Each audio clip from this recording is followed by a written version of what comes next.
Did someone say they're expecting 5? Sam asked, wiping his hands on the hem of his worn apron. The woman at the door didn't answer right away. She paused just enough to make the moment awkward, then nodded. Yes. But only 3 of us made it. Snow clung to her coat like frost-bitten lace. Her blonde hair was tucked under a faded wool cap, and 2 little girls clung to her legs in matching pink coats, one of them clutching a stuffed animal that had clearly seen better days. Sam tilted his head. Well, lucky for you, we've got a booth by the heater. Warmest seat in the house. The woman smiled, but her eyes didn't. There was a tired grace in the way she guided the children past the welcome bell. Sam couldn't help but glance at the reservation slip taped to the counter. Table for 5, 6:30 p.m., Riley Thomas. He didn't remember the last time anyone made a reservation at Maple and Iron, his little diner on the edge of nowhere. Certainly not for 5 people, and definitely not by a woman dressed like she'd walked a mile through a snowstorm just to get here. The diner was nearly empty, just 2 regulars nursing coffee near the jukebox, and an older couple by the window who came every Thursday for meatloaf and memories. Sam led them to the booth near the back. The heater hummed gently nearby, throwing a soft orange glow onto the chipped table and worn leather seats. The little girls crawled in without a word, their eyes wide as they looked around like it was a castle. I'm Sam, he said, handing over 3 menus. If you need anything besides pancakes and kindness, I'll have to improvise. That earned him a small laugh, soft, controlled. Riley. So that was her name. We'll be fine, thank you, she said. Her voice was calm, precise. Not cold, but careful. Sam nodded and stepped back toward the counter, but something kept his eyes on that table. They didn't order right away. Riley helped the girls out of their coats, folded them with military precision. One of the twins reached for a sugar packet, and Riley redirected her hand with a look that said she'd been obeyed before. There was a story there. 15 minutes passed before Riley raised her hand. Sam came over pen in hand, smile still there. I'll take the vegetable soup, she said. The girls will share a grilled cheese and water, that's all. Sam hesitated, then gently asked, would they like hot cocoa? It's on the house tonight.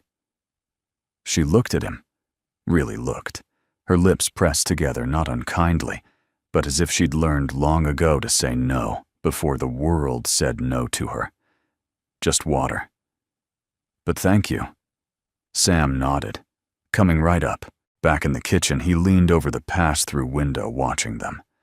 The girls had begun drawing on napkins with crayons Riley pulled from her coat pocket. She was watching them, not smiling, just steady, present, protective. Friend of yours? Asked Doris, the cook, poking her head in. First time I've seen her, Sam said. Doris smirked. You're staring like you owe her something. Maybe I do, Sam said quietly. 10 minutes later, he brought the soup and sandwich to the table.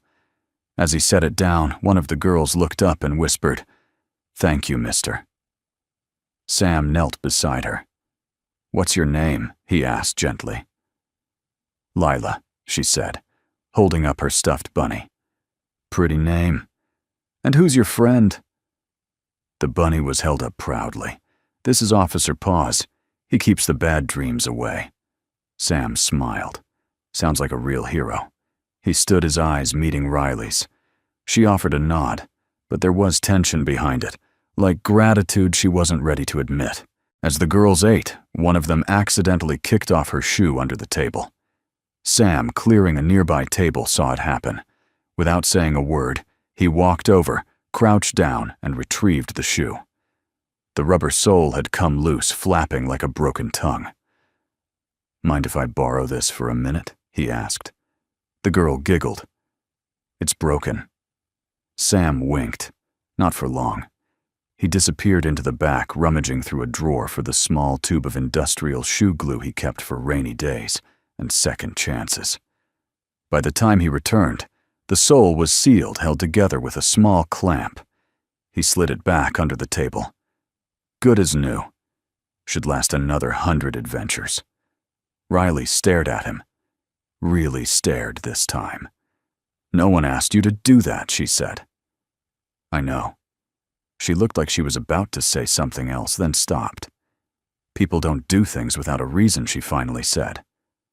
Sam tucked the glue back in his pocket. Some people do. They stayed longer than he expected. When the girls finished eating, Riley paid in cash, exact change, not a penny more. No tip. Not because she was rude, but because she couldn't. As they bundled up again, Sam opened the door for them. The wind howled outside, sweeping in a gust of cold. Riley paused. You run this place, she asked. Yeah. Bought it after? Well, after a lot changed. She nodded slowly. It's a good place. Feels like it remembers people. Sam tilted his head. Some people deserve to be remembered. Her eyes softened. I didn't come here by accident, she said. I was told this town had one man who still believes in kindness. I didn't expect to find him behind a counter. Sam smiled gently. That's where kindness usually hides. She looked down, then back at him. We might come back, if we're welcome. You always will be. And just like that, she walked out into the snow. A table for 5 had come and gone. But something about her presence lingered, like a name you forgot, but a feeling you remembered. The bell above the diner door hadn't finished its soft jingle when Sam found himself still staring at the booth near the heater. It was empty now. The napkins with childlike drawings remained scribbles of hearts, stars, and what looked like a bunny in uniform. Officer pause. The little girl's words lingered in the air like music that refused to fade. He folded his towel over his shoulder and sighed. It wasn't the first time someone walked in out of a snowstorm, but this was the first time someone left and took something unspoken with them. Doris poked her head out from the kitchen. You look like a man who just got struck by lightning and still ain't figured out where the storm came from. Sam gave her a lopsided grin. She said she was passing through.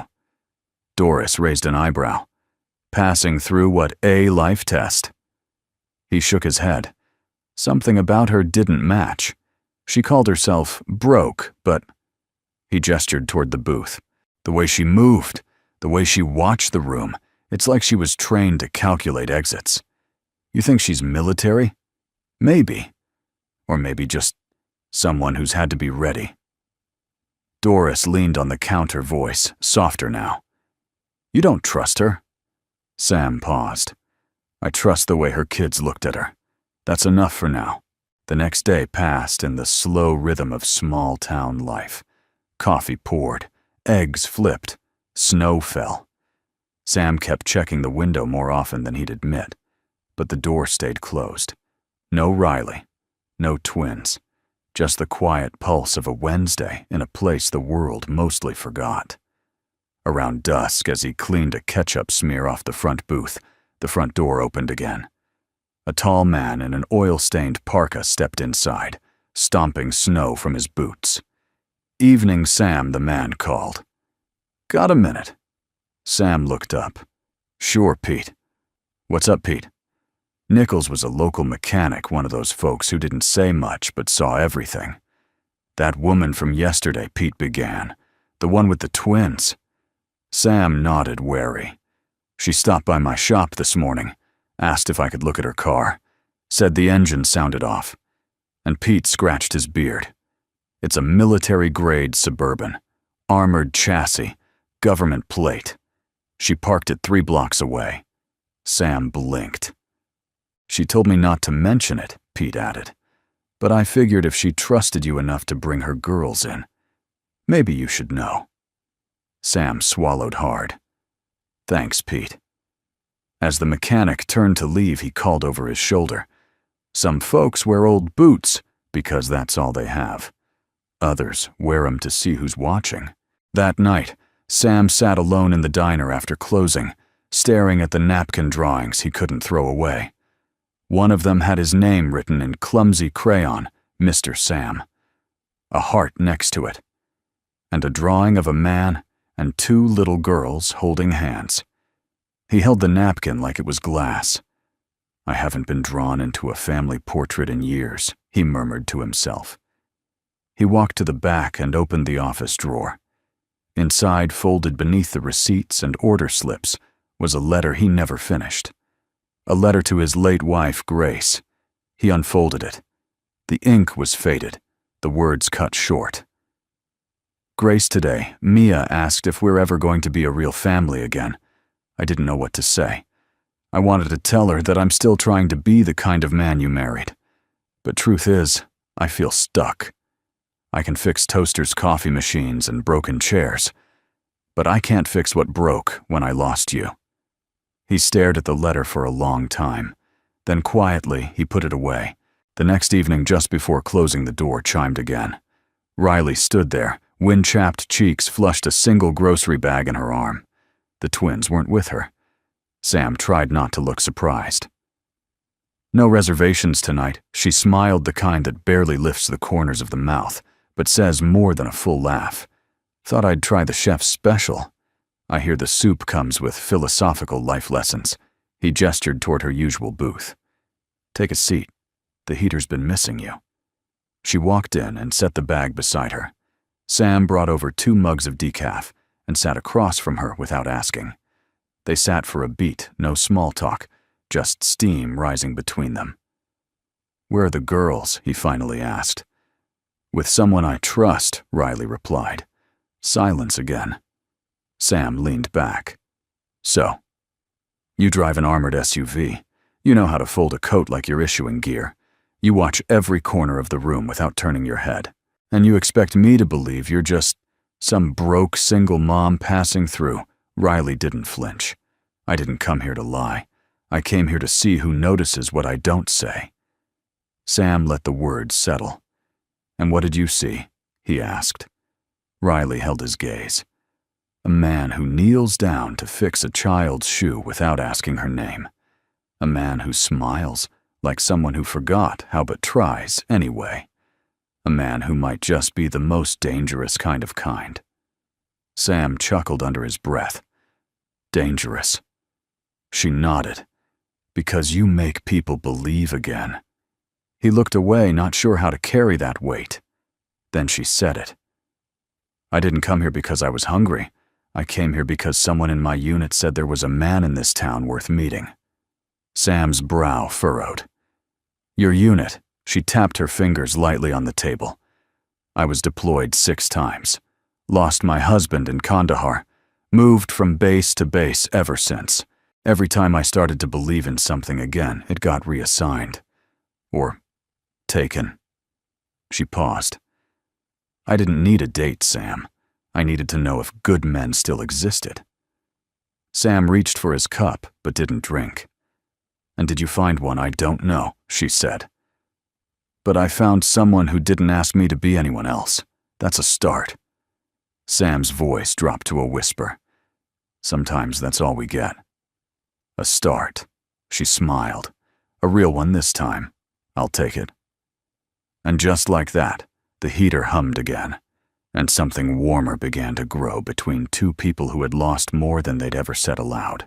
The storm had settled by morning, but the diner still carried that hush that comes after snow, the kind of silence that feels holy.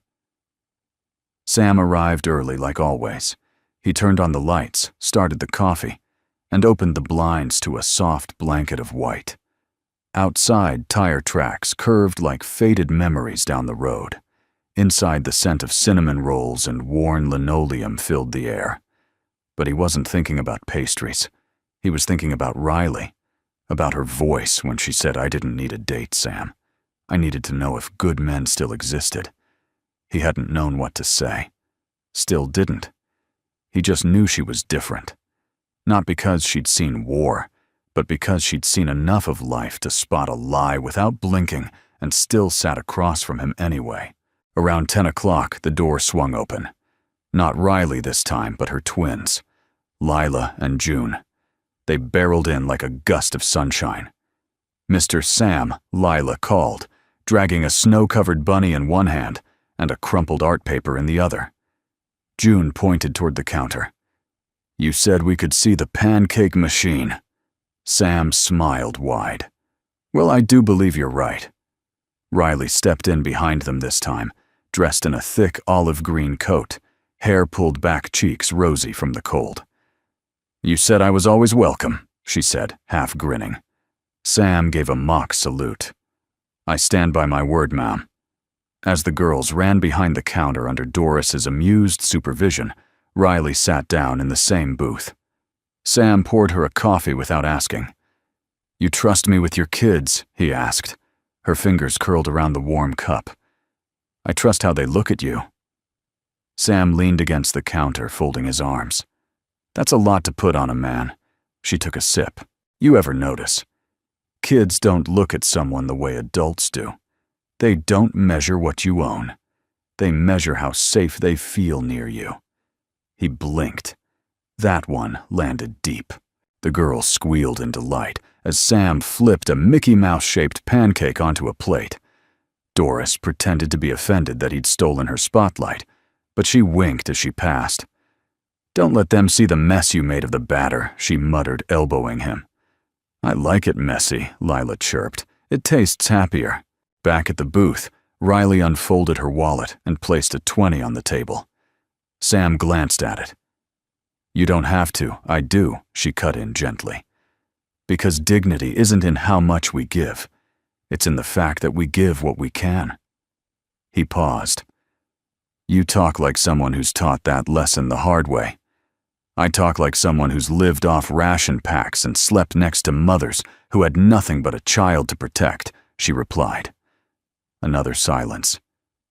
"But this," she said, looking around the diner. "This place feels like something else, like somewhere that forgot how cruel the world can be." Sam chuckled.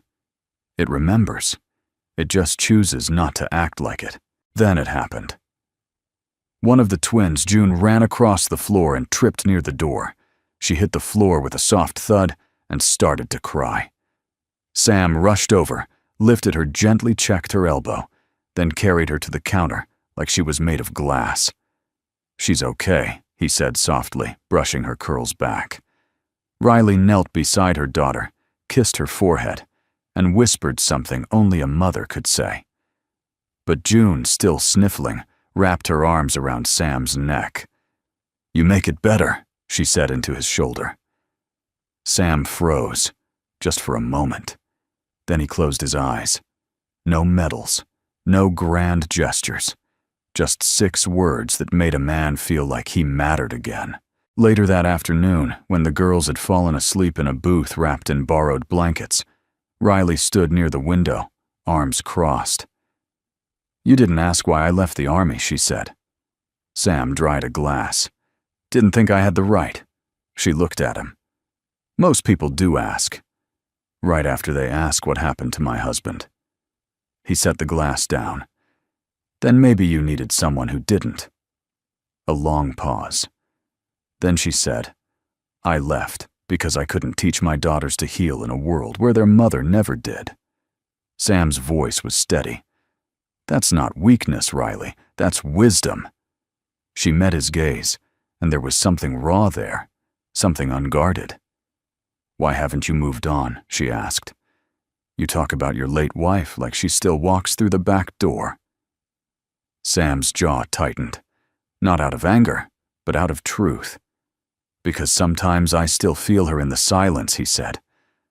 "But lately that silence, it's been sharing space." Riley didn't reply. She didn't need to, because in that moment, they weren't 2 broken people trying to find love again. They were just 2 humans learning to stand still in a place that finally felt safe enough to breathe. As the sun began to set behind the frost-glazed windows, Sam lit the closed sign, but left the door unlocked. He looked at the 3 of them, Riley sipping coffee, the girls dreaming on each other's shoulders, and knew this wasn't just a second chance. This was the first time in years something truly new had walked into his life, and he hadn't been afraid to let it stay. Sam had always believed in fixing things: coffee machines, bar stools, even the clunky jukebox that hadn't worked right since 1998. He could tighten bolts, swap wires, polish until something old felt new again. But he'd long given up on fixing anything that bled or cried, until Riley walked in. And now every silence between them hummed like a wire he didn't know how to reattach. It was nearly midnight. The diner had long since closed. Sam sat alone in the back office, the overhead light buzzing faintly like a tired heartbeat. He opened the bottom drawer, pulled out an old envelope. Its corners were bent, ink faded.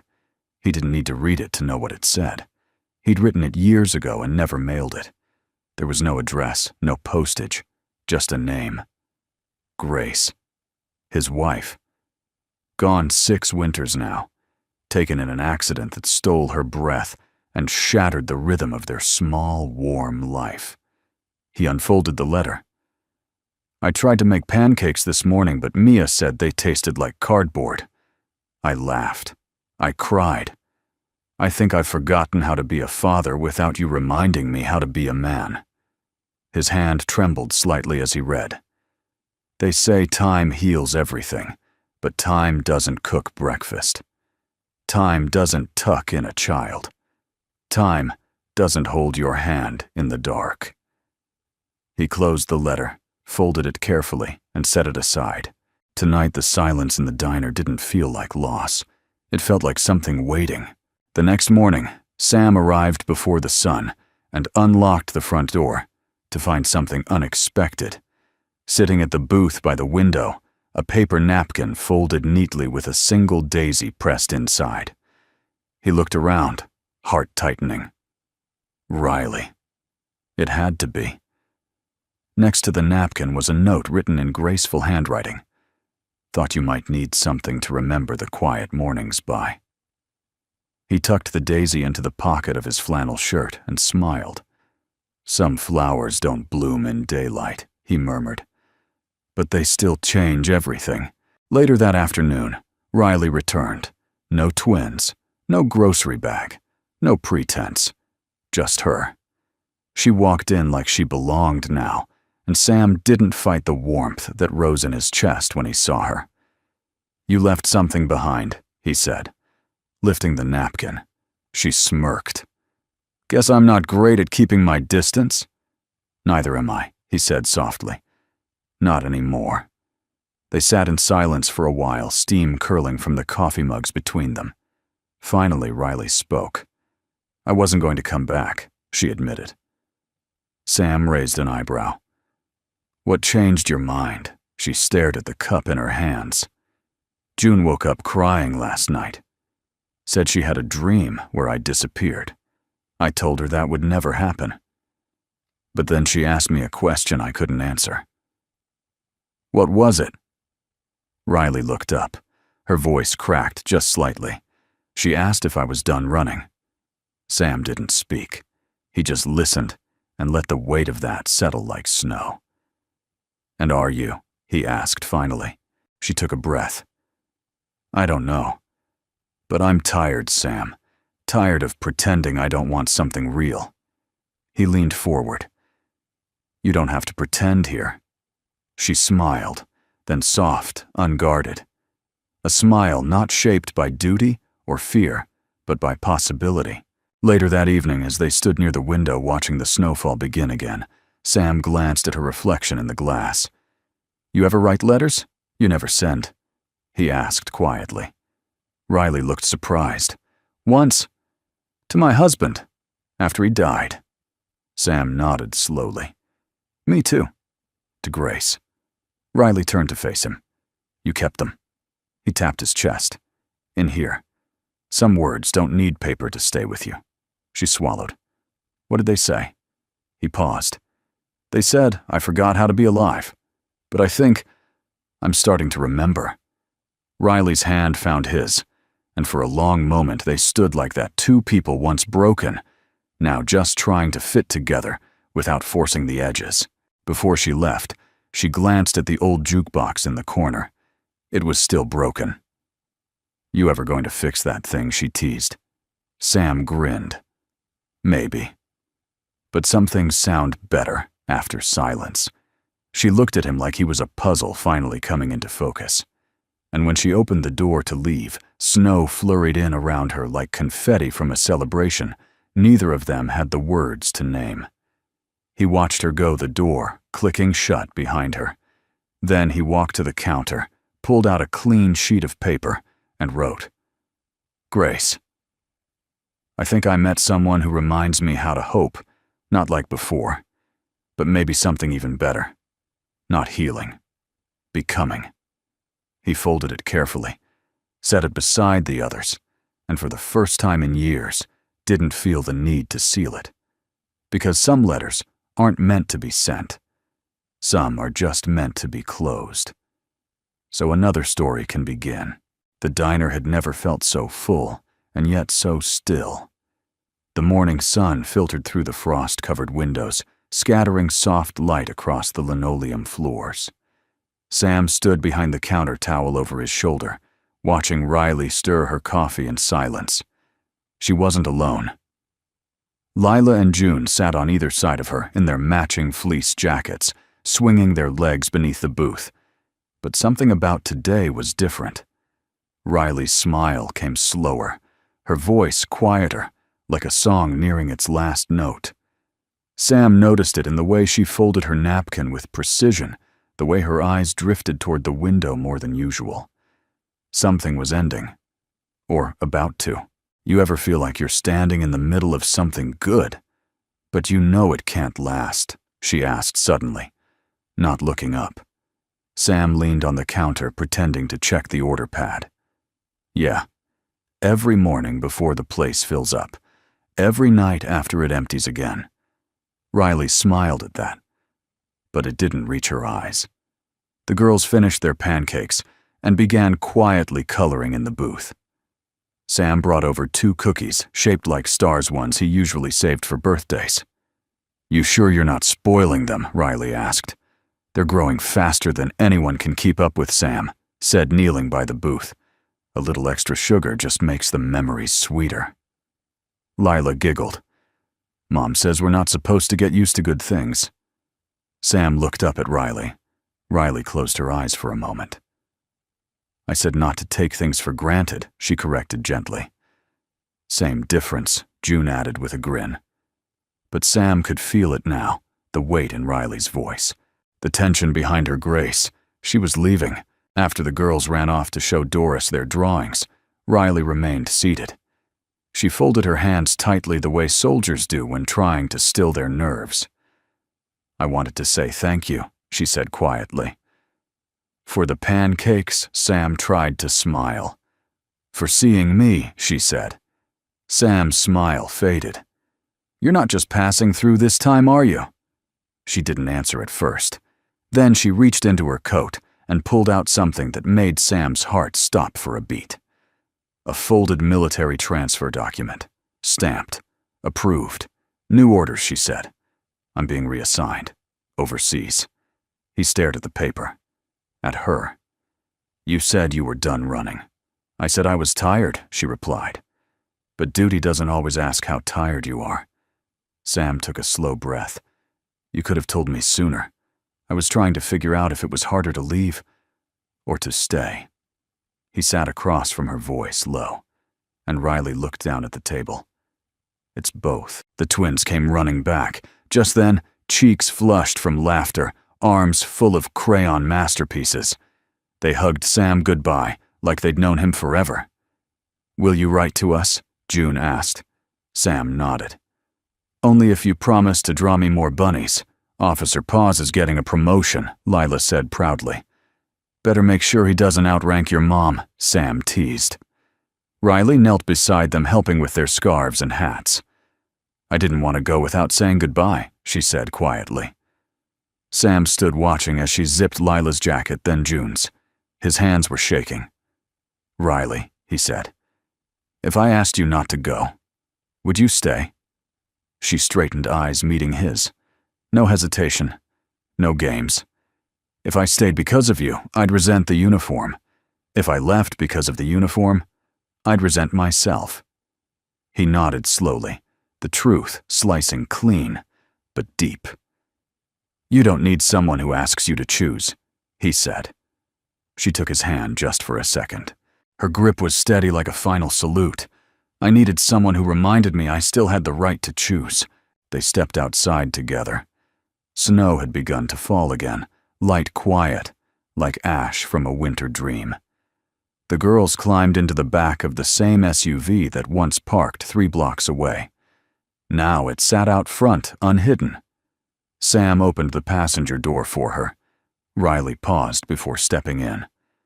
I don't know where I'll land after this, she said, but I know what I'm looking for now. And what's that? He asked. She looked back at the diner, the lights still glowing inside. Something that doesn't need a title to matter. Then she slid into the seat, closed the door, and the engine hummed to life. Sam stepped back, one hand lifting in a small wave. The SUV pulled away slowly, twin silhouettes waving from the rear window. Riley didn't look back, but Sam didn't need her to, because somewhere deep in his chest beneath the ache and the stillness was something soft and unfamiliar. Hope. Not the kind that begged for guarantees, the kind that sat patiently in a small-town diner, waiting for someone to come home, even if it didn't know when, or if, but knowing it would be ready. It had been 3 days. 3 long, quiet days. The kind of days where the wind outside feels louder than the voices inside your head. The kind where time doesn't pass, it loops. Breakfast became lunch, became dinner. Sam still flipped pancakes, still wiped the counter, still listened to the jukebox whine and hum and refused to play. But the booth by the heater, it stayed empty. Until it didn't. The bell over the door gave its familiar jingle, but this time it was followed by silence. Sam looked up from the register and froze. It wasn't Riley in her worn coat and snow-flecked boots. It was Riley in full uniform. U.S. Army green, perfectly pressed. Medals gleaming in the low diner light. Beret tucked under one arm, and behind her, the unmistakable form of a military-grade SUV parked boldly out front. No hiding now. Every head in the diner turned. Small-town silence is the loudest kind, especially when the unexpected walks through the door. Riley held her posture with the grace of someone used to being watched, judged, and obeyed. But her eyes, they scanned the room like she was still searching for something softer. When they landed on Sam, something in her shoulders eased just slightly. He stepped out from behind the counter, hands still damp from dishwater. "You're early," he said, trying for lightness, but his voice caught halfway. "I said I might come back," Riley answered, not smiling. "But not like this," Sam said. She nodded slow. "I didn't come for a meal, Sam." He glanced around. Regulars had gone back to their coffees, but their ears were still tilted toward the drama. He motioned toward the corner booth. Back here, they sat. Riley didn't touch the menu. Sam didn't offer coffee. "I owe you the truth," she said, tone steady as steel. "I figured," Sam replied. "Most folks don't drive around in a government-issued tank for the scenery." Riley inhaled deep and slow. "My name is Captain Riley Thomas. Active duty. Military intelligence. I've been stateside between deployments, most recently, Afghanistan and East Africa." Sam leaned back, so this wasn't just some small-town escape. It was never about escaping, she said. It was about testing. Sam frowned. Testing what she met his eyes. People. Intentions. Myself. Sam stared at her for a beat, then gave a small laugh, quiet and pained. "So I was. What a field test in a flannel shirt." "No," Riley said quickly. "You were something I didn't expect." He looked away. "That booth became something to me, Riley. You, your girls, they weren't just visitors." "I know." "Then why hide who you are?" Her voice dropped. Because when people know they change, they want something, or they pull away. And what did you think I'd do? I didn't know, she whispered, but I needed to find out. Sam nodded slowly, the hurt simmering beneath his calm exterior. I get it. You're used to tactics. But here, we don't do strategy. We do honesty. Riley folded her hands. I came back because I wanted to know if I broke something that couldn't be fixed. Sam said nothing. Then after a moment, you didn't break anything. Relief flickered in her eyes. You just reminded me, he continued, that healing isn't always soft. Sometimes it comes dressed in metals, asking hard questions. Riley reached into her coat and placed something on the table, a letter. Sam recognized the government seal immediately. I'm turning it down, she said. He blinked. Turning what down? Reassignment. Deployment. The girls deserve a home. Stability. And I. Her voice wavered for the first time. I deserve a choice that's mine. Sam picked up the letter. It was signed, but not submitted. Ready, but waiting. You sure? I've spent years giving orders, following them. But this time, this one I wanted to ask. Sam met her gaze. And what exactly are you asking, Riley? She exhaled slowly. I'm asking if what we started is still here. The silence between them wasn't empty. It was full. Full of unsaid words. Full of every late-night thought, every remembered laugh, every pair of little shoes left by his kitchen door. Finally, Sam spoke. You came here trying to see who I was when you stripped away what people usually notice. Now it's my turn. He stood, walked around the booth, and sat beside her, not across. When I lost Grace, he said, voice low, I stopped letting people get close. I didn't want to build anything new, too afraid it'd all fall apart again. Riley's hand brushed his tentative. But then you walked in asking for a table for 5. Sam smiled, and gave me more than I knew I needed. He looked down at the unsigned letter. Tell me something, Riley. If I say yes, if I say, this thing is still here, what does it look like to you? She leaned her head against his shoulder. It looks like pancakes on Saturday. Letters taped to the fridge. Officer Paws asleep on the couch. It looks like someone saying, I missed you, even when we've only been apart a day. Sam whispered, It looks like home. She nodded. It looks like choosing peace over duty. The bell over the diner door rang again. This time it was the twins. June sprinted in first. Is Mom staying? She shouted. Lila followed, dragging Officer Paws behind her. Can we live here forever? Sam looked at Riley. She smiled. Maybe not forever, she said, pulling them both into her lap. But long enough to build something that lasts. Sam wrapped his arms around them, all his voice barely above a whisper. That's more than enough for me. And outside, the snow kept falling, but for the first time, it didn't feel like something was ending. It felt like something was beginning. It was after hours. The lights in the diner were dimmed to a low golden hush. Outside, snow dusted the sidewalks like powdered sugar, and the hum of the heater was the only sound, filling the quiet space between two people who had learned to live with silence. Sam was wiping down the last table when Riley said, I haven't told anyone this story. He paused, dish towel in hand. She sat in the booth by the window, her fingers wrapped around a mug of lukewarm tea she hadn't touched in 10 minutes. Her uniform jacket hung on the chair behind her. Tonight she wasn't Captain Riley Thomas. She was just Riley. Sam walked over, slowly pulled out the seat across from her, and sat down.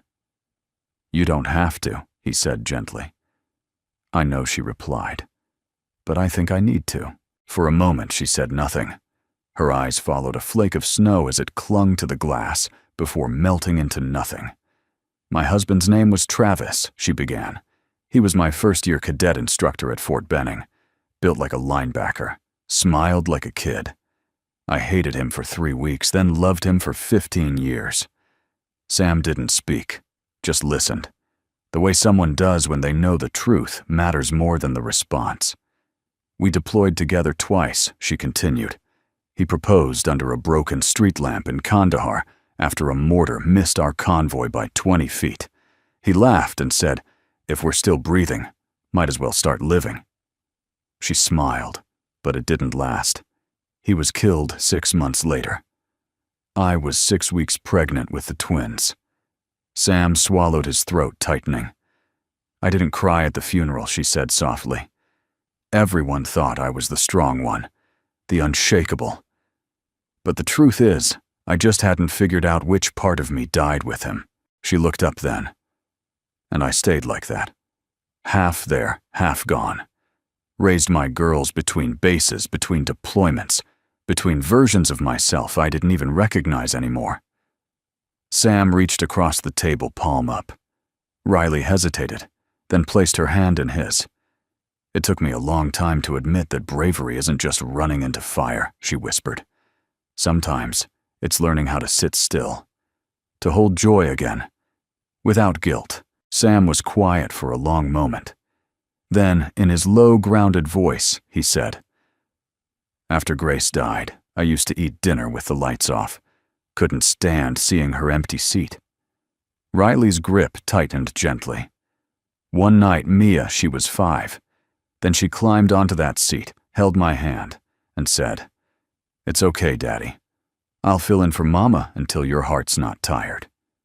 His voice cracked on the word, tired. Riley's eyes shone. "You know what's funny," she whispered. "People see soldiers and think we're built from courage.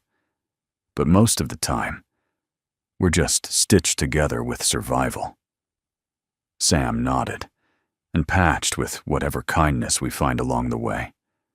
They sat like that, two people holding the frayed ends of their pasts, quietly tying them into something new. Eventually, Riley stood. She walked toward the counter where old black and white photos of the town hung on the wall. She traced a frame with her finger and said, "I'm not looking for someone to fix me, Sam." He stepped beside her. "Good. I don't fix people.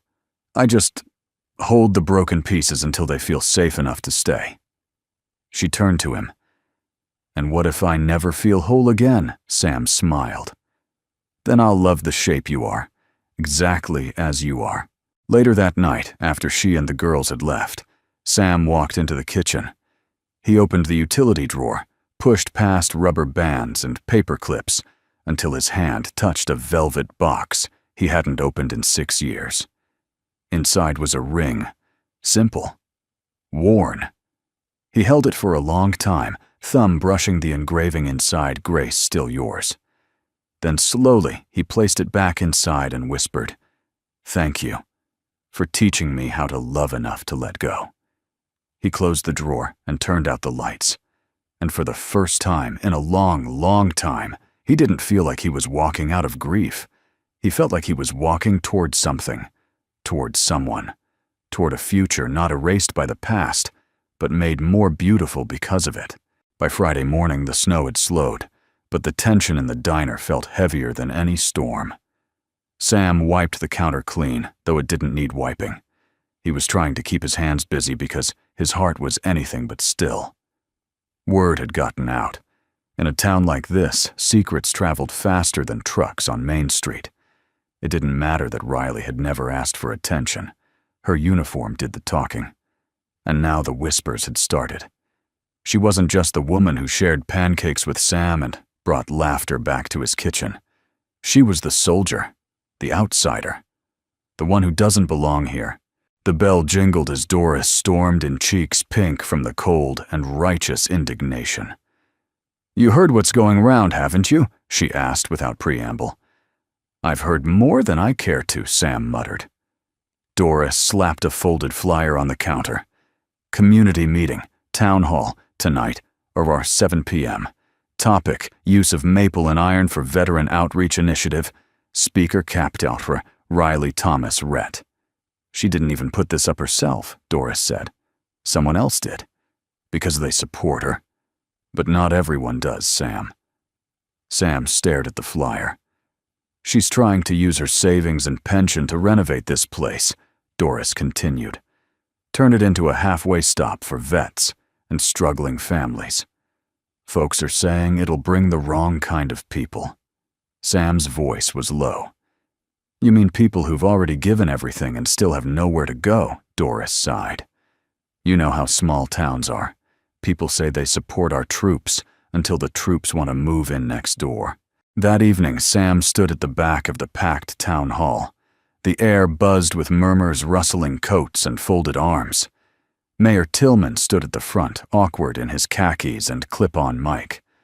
When Riley took the podium, the room quieted, but not kindly. It was the silence before a storm, the kind full of sharp eyes and unspoken judgment.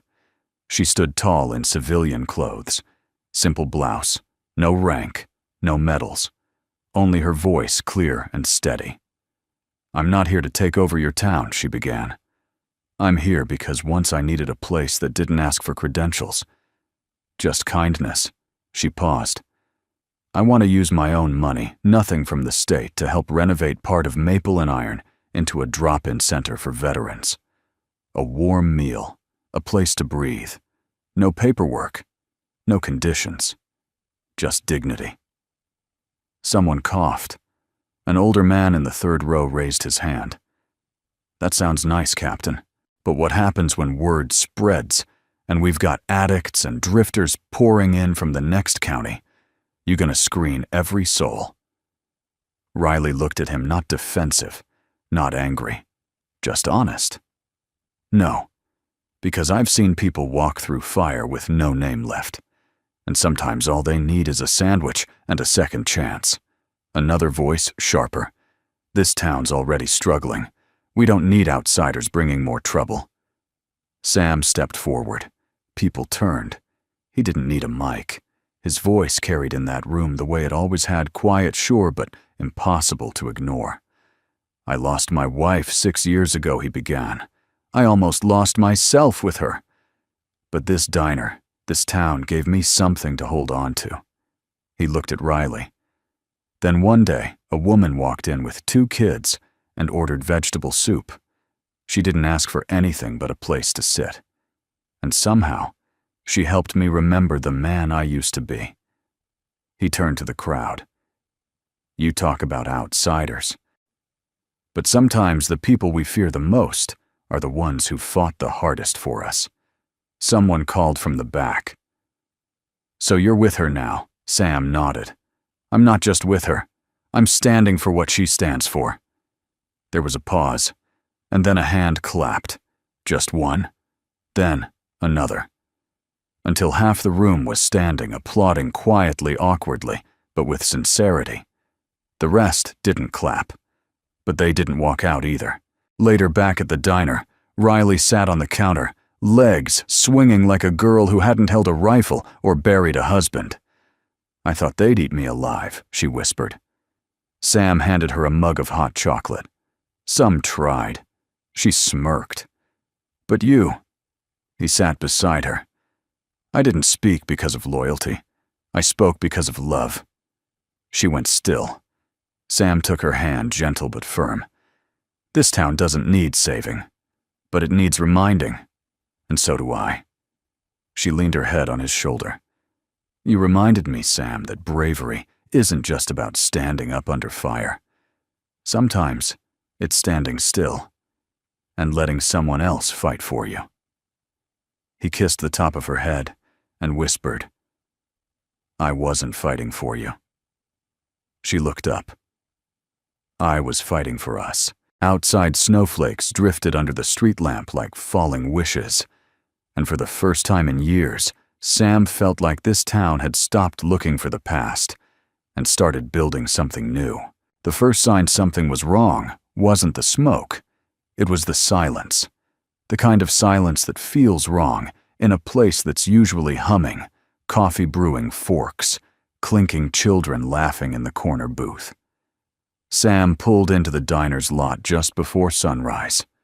The sky was still bruised with night, the snow untouched since yesterday's storm. But the moment he stepped out of the truck, He saw its shards of glass on the sidewalk, glittering like ice, a scorched mark on the front window, the faint scent of burned paper clinging to the air. His heart dropped. He rushed to the door. It had been kicked in just enough to leave it cracked, gaping like a wound. Inside, chairs were overturned. The donation box Riley had set up for the Veterans Center was missing. Ash coated the floor near the register. On the wall where the community board used to hang someone, had spray-painted 2 words in angry red, "Get out." Doris arrived 5 minutes later, coffee thermos in hand. She froze when she saw the damage. Lord have mercy. Sam didn't answer. He was on his knees brushing broken glass into a pile with a towel. Not fast, not frantic, just slow. Too slow. "Do we call the cops?" Doris asked. Sam didn't look up, already did. They're on their way. "Do we call her now?" He stopped. His hand stilled over the jagged edges of a shattered sugar dispenser. He looked up. "No," he said. "She's been through worse than this. She doesn't need more scars." But Riley came anyway. An hour later, she stepped through the open door, the twins trailing behind her in oversized coats. Her face was unreadable, but her eyes were a storm held back by willpower alone. She took it all in the spray paint, the broken chairs, the sign that once read, "Welcome home," now hanging by one nail. Lila looked up at her. "Mama, who did this?" Riley didn't answer. Sam stepped forward. "I didn't want you to see it like this." She shook her head. "You don't get to protect me from this, Sam. This isn't just your diner anymore." He lowered his voice. "You think this is about you?" She looked him dead in the eye. "It's about us. And that scares people more than 100 uniforms ever could." Later, after the girls had gone home with Doris for the afternoon, Riley and Sam stood in the quiet mess of what used to be their second home. Sam was scrubbing the spray paint off the wall. Riley knelt beside him, helping. "This isn't about the building," she said. "It's about who we're becoming in it." Sam paused. "And who's afraid of that?" She looked over at him, eyes fierce. "I've been shot at. I've had men scream my name in training and beg me to fail. I've buried friends I couldn't save. But nothing burns like watching good people back down out of fear." Sam nodded slowly. "Then let's not back down." That afternoon they drove, out past the town, past the familiar snow-laced barns and wind-chapped mailboxes, past everything that had tried to confine them. Sam parked outside the small, white-fenced cemetery, just off Route 12, the one where soldiers' headstones stood in clean rows like quiet sentinels. Riley got out first. The cold stung, but she didn't flinch. She walked straight to the marker that read, "Sergeant Travis J. Thomas, beloved husband, devoted father, fearless friend." She crouched and brushed away the snow from his name. "I didn't think I'd bring anyone here again," she said. Sam stood a few feet back, silent. "I used to come here to ask him what to do," she whispered. "Now I just tell him what I'm doing, what I'm trying to build." She looked up, her voice trembling. "I need him to know I'm not giving up." Sam stepped forward. He already knows. She turned to face him. "I thought if I let someone in again, I'd be betraying him." Sam's voice was soft, but sure. "Loving again isn't betrayal, Riley. It's continuation of what he gave you, of what you're still capable of giving." She looked at the stone one last time, then stood. "I think I'm ready to stop asking his permission." Sam nodded. "Then maybe it's time we build something that honors what you survived, without making pain the only thing you carry forward." Back at the diner that night, the lights were back on. The damage hadn't vanished, but the place had life again. A group of townspeople showed up quietly without fuss. They brought wood hammers, buckets of paint. One man handed Sam a note that read, simply, "We were wrong. Let us help make it right." Riley stood behind the counter, hair tied back, rolling up her sleeves. Sam looked at her and smiled. "You know," he said, "I used to think healing looked like forgetting." She tilted her head. "And now I think it looks like forgiving what we can't change, and still choosing to build something beautiful on top of it." Riley leaned in close. "Then let's build." That night, long after the others had gone, Sam flipped the closed sign one last time. But as he looked around at the patched-up wall, the girl's drawing still taped beside the register, the quiet echo of laughter returning to the corners, he realized something. They hadn't closed anything at all. They had opened something deeper, something that couldn't be burned, broken, or taken. Not by fear, not by fire, not by the past. Only love could do that. And love had come to stay. The hum of hammers echoed softly down Main Street. Inside the diner, the scent of fresh paint mixed with the warm aroma of cinnamon and bacon. The booths had been reupholstered, the floors resanded, the walls repainted a softer shade of honey gold. But the heart of the place hadn't changed. It still smelled like healing. And pancakes. Sam stood behind the counter, sleeves rolled, watching Riley tie an apron around her waist, like she'd been doing it for years. Her hair was loose for once, cascading down her shoulders in gentle waves, and her eyes, though tired, sparkled in the morning sun that poured through the freshly cleaned windows. "You know," he said, pouring coffee into 2 mismatched mugs, "I think Doris is secretly thrilled you've taken over her post." Riley smirked. "She said I stir grits like a sergeant giving orders." Sam chuckled. "And you do." She accepted the coffee, then leaned on the counter beside him, voice low. "Feels strange, standing still." "What do you mean?" "For years my compass always pointed away, toward the next assignment, the next mission. Standing still feels like forgetting how to be ready." Sam looked at her. "Maybe it's not forgetting. Maybe it's choosing." She turned to him. "Choosing what peace," he said. "A life that doesn't have to be earned through pain." That afternoon, the diner was filled not just with customers, but with life. Veterans, single mothers, teenagers looking for part-time work. A traveling musician strummed softly in the corner. A mural had been painted on one wall by the town's art teacher, 2 hands holding a steaming cup of coffee with the words, "You belong here."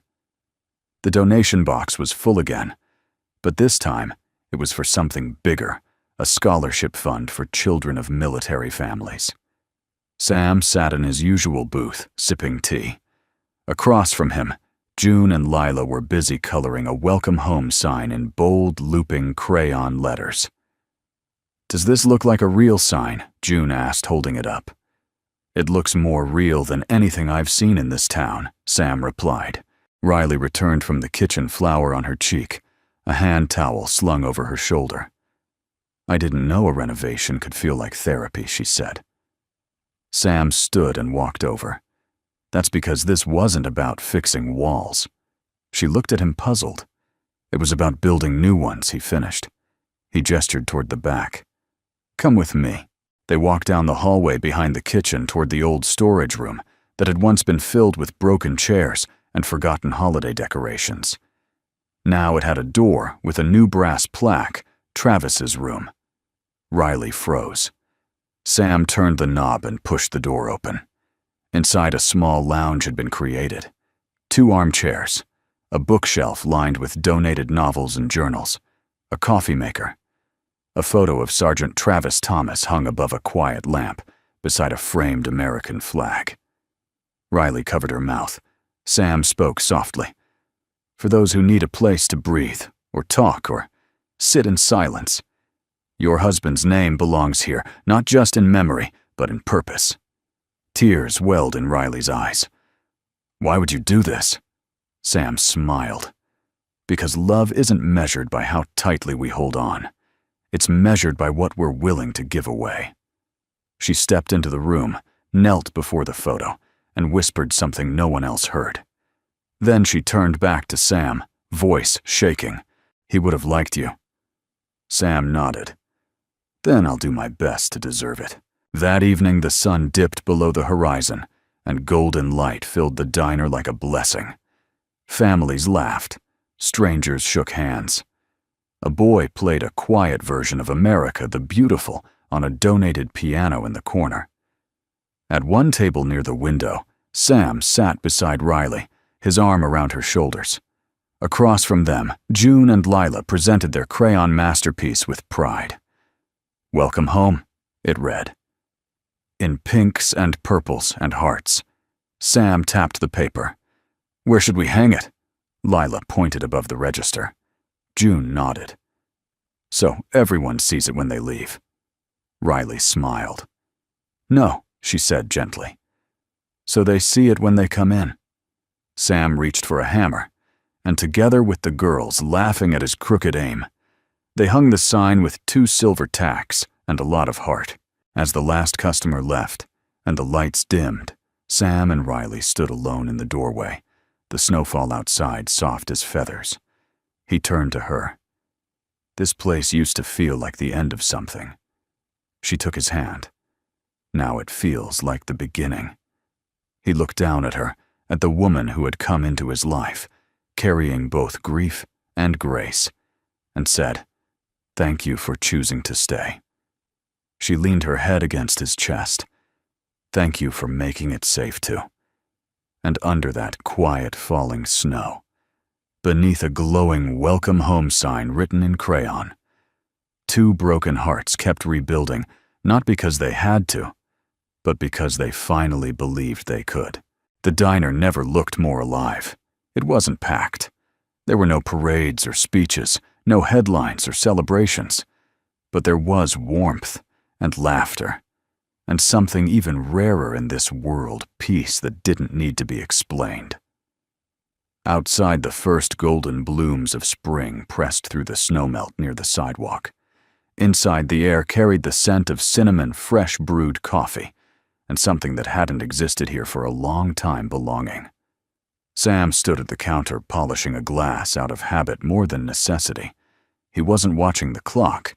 He wasn't waiting for something to go wrong. For once, he was exactly where he wanted to be. And then they walked in. Riley entered first, her hair soft around her shoulders, cheeks kissed with the morning breeze. Lila and June followed close behind one, holding a plush bunny in a sparkly cape, the other gripping a folded paper card with uneven crayon hearts. "Mama said we could sit anywhere," Lila said proudly. Sam smiled. "Well, that sounds like a woman with good taste." The girls slid into their usual booth, giggling. Riley approached the counter slowly, fingers brushing across its worn edge, like she was touching something sacred. "You open early today?" she asked. Sam shrugged. "Open for you." "Always." She smiled, the kind of smile that knew its way into his ribs. He stepped around the counter and gently took her hand. "You ready for what?" she asked. "For what comes after survival," he said. They sat as a family for the first time that morning. A real table for 5. 2 girls chattering about their bunny's superhero cape. Riley, unbuttoning her jacket, relaxed in a way Sam hadn't seen since the day they met. And Sam smiling quietly, heart full, but calm. No ghosts in the room, only light. After breakfast, Riley handed Sam the folded paper card. "The girls made this." He opened it. Inside, in bold, messy handwriting, "Dear Mr. Sam, we're glad you didn't stay sad."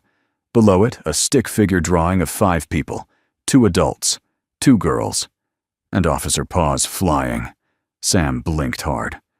"That's one heck of a review," he managed.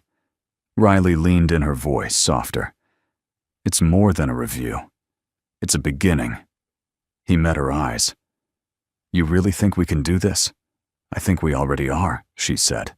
Later that afternoon, Sam took them to the hill just outside of town, where the view stretched for miles, and the wind felt like a secret. They laid a blanket on the grass, drank lemonade from mason jars, and let the girls race down the slope until they collapsed in a giggling heap of tangled limbs and spring sunshine. Riley turned to him, knees tucked under her. "I used to believe I'd have to choose between the life I'd lived and the life I wanted," she said. "And now I know," she whispered, "that the right people don't make you choose. They make space." Sam reached out and brushed a strand of hair behind her ear. "You gave me space to grieve, Riley. You didn't ask me to forget. You waited until I was ready." "I didn't wait," she said. "I just stayed." That line stayed with him. Not waited. Stayed. Because that's what real love does. It stays. Through the fire, the doubt, the rebuilding. It stays when it's easier to run. As the sun dipped below the hills, casting gold across their faces, Sam pulled a small wooden box from his coat pocket. Inside was a simple silver ring, not to replace the past, but to honor it while building something new. Riley looked at it, then at him, her breath catching. He didn't go down on one knee. He didn't need to. "This isn't a proposal," he said. "It's a promise that whatever we build, however long it lasts, I'll never stop showing up. For you. For the girls. For us." Riley took the ring, slipped it on, and whispered, "Then I'll promise this. I won't walk away when things get quiet. I've had enough noise. I want peace. With you." They kissed then. Not with urgency, but with certainty. Back at the diner, a new sign hung over the door. "Maple and Iron. A place to begin." Again. Inside near the counter, the crayon "Welcome Home" sign still hung slightly crooked, just as the girls had placed it. Sam stood by the register that evening, watching Riley help the twins with their homework. One of them looked up and asked, "Are we staying forever now?" Riley glanced at Sam, then smiled at her daughters. "No," she said softly. "Not forever." The girls looked confused. "We're staying," Riley continued, "for every day that feels like forever. One pancake, one laugh, one promise at a time." Sam reached for the lights and dimmed them just enough to make the glow inside feel like a heartbeat. And outside, in the quiet of a town that had once been too small for dreams, a family had found its place. Not because they fit the mold, but because they made a table that fit them. Exactly as they were. Whole in their own way. And home. At last. Where are you watching from today? We'd love to hear from you in the comments. Your stories, your memories, or just a simple hello.